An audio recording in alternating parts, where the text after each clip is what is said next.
Elsewhere in the region, a woman has been killed in southern Lebanon by Israeli shelling, the third such case in as many days. It follows a day of cross-border exchanges between the Israeli military and Hezbollah. Israel says Hezbollah fired rockets in the night towards Metila and other northern Israeli towns. Hezbollah said the rocket attack was a response to Israel's continued targeting of Lebanese villages. Now, Lebanese state media reported that Israeli jets carried out airstrikes hitting a forested area 20 kilometers from the border. The Israelis described it as an attack on a Hezbollah command center. Well, for more on the war, let's bring in Arise special correspondent Karl Bostic, who joins us live from the Israeli city of Tel Aviv. Karl, great to have you on Newsday. Thank you for joining us. Is any kind of ceasefire likely before the end of the year? And what has made it more difficult to agree to one this time more than the first? That's right. Good afternoon. This is certainly a much different time than it was, for the first ceasefire. Very, very simply put, even though the political leader of Hamas, Ismail Haniyeh, even traveled to Egypt to meet with Egyptian officials about terms for a ceasefire with Hamas. Hamas is basically rejecting them.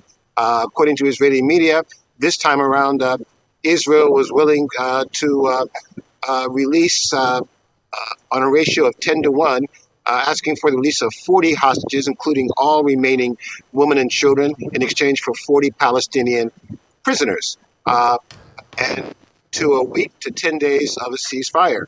Hamas has rejected this out of hand, entirely saying, we won't even begin talking about releasing hostages until you stop all fighting.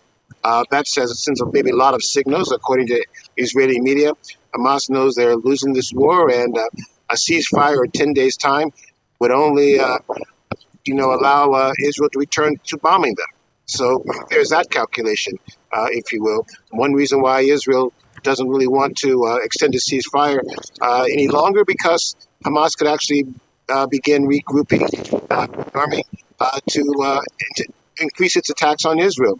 Another reason why it's also difficult, one of the domestic pressure points had been the families of the hostages, who are saying that every day lost is possibly a life lost amongst the hostages, especially after last weekend when 3 hostages were mistakenly killed by their own forces by in Gaza. But now you have a new pressure group. You've got the pressure group of families of soldiers who have been killed in Gaza. Now, despite the first ceasefire, which is supposed to reduce tensions, more Israeli soldiers are now being killed at a higher rate after the second ceasefire than the first one.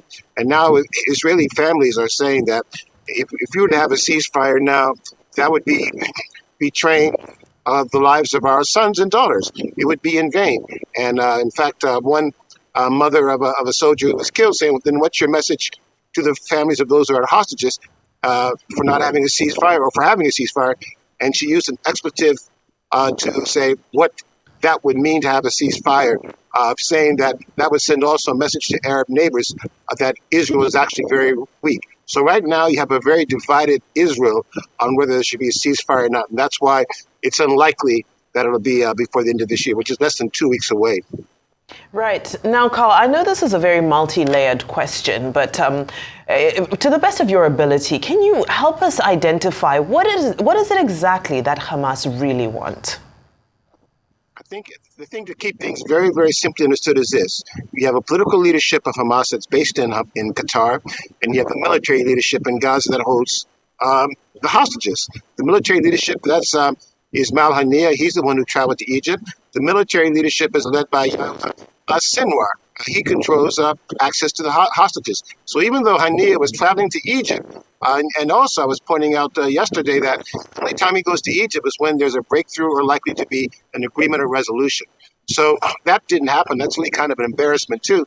But it also shows, according to Israeli media, that we're now beginning to see cracks in Hamas leadership, because it's kind of like a disconnect now between the Hamas leadership politically and the military one. I think the overarching question now is this. Israel wants to make sure Hamas never is able to pose a threat from Gaza again, ever.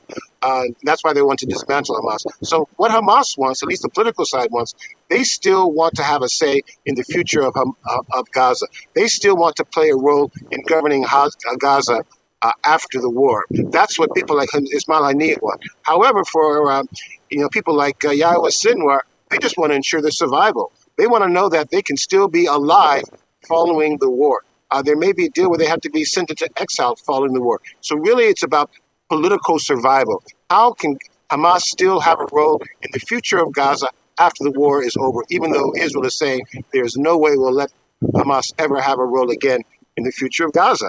So that's where we are right now. That's the deadlock. But clearly, Hamas is divided. Indeed. Well, we'd like to thank you for your time here on Newsday Arise, Special Correspondent Karl Bostic, live from Tel Aviv. We appreciate your update. Thank you for joining us.